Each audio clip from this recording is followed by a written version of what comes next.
औज़ुबिल्लाहि मिनश्शैतानिर्रजीम बिस्मिल्लाहिर्रहमानिर्रहीम।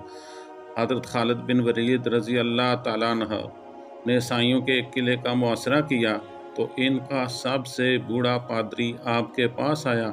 इसके हाथ में इंतहाई तेज़ जहर की एक पुड़िया थी। इसने हज़रत खालिद बिन वलीद से अर्ज़ किया कि आप हमारे किले का मुआसरा उठा लें। अगर तुमने दूसरे किले फतह कर लिए तो इस किले का कब्ज़ा हम बगैर लड़ाई के तुमको दे देंगे। हज़रत खालिद बिन वलीद रज़ी अल्लाह ताला अन्हु ने फरमाया, नहीं, ऐसा नहीं, हम पहले इस किला को फतह करेंगे, बाद में किसी दूसरे किले का रुख करेंगे। ये सुनकर बूढ़ा पादरी बोला, अगर तुम इस किले का मुआसरा नहीं उठाओगे तो मैं ये जहर खाकर खुदकशी कर लूँगा और मेरा खून तुम्हारी गर्दन पर होगा। हज़रत खालिद रज़ी अल्लाह ताला अन्हु फरमाने लगे, ये नामुमकिन है कि तेरी मौत न आई हो और तू मर जाए।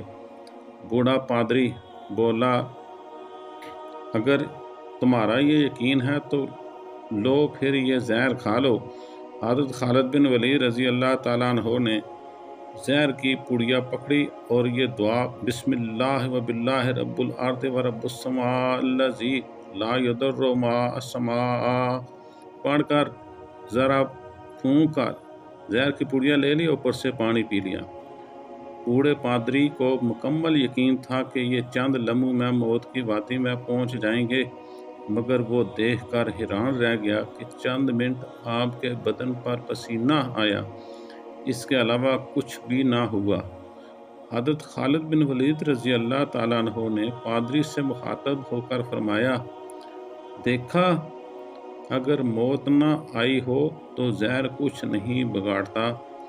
पादरी कोई जवाब दिए बगैर उठकर भाग गया और किला में जाकर कहने लगा, ऐ लोगो, मैं ऐसी कौम से मिलकर आया हूँ, खुदा ताला की कसम इससे मरना तो आता ही नहीं, वो सिर्फ मारना ही जानते हैं।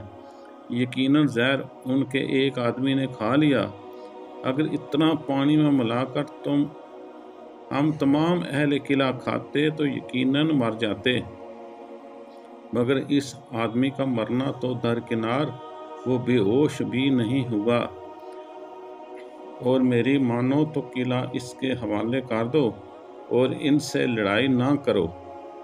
चुनाचे वो किला बगैर लड़ाई के सिर्फ हज़रत खालिद बिन वलीद रज़ी अल्लाह ताला अन्हु की क़ुव्वत ईमानी से फतह हो गया। अल्लाह ताला तमाम मुसलमानों को ऐसे ही कामिल यकीन अता फरमाए। अल्लाहु अकबर। तारीख़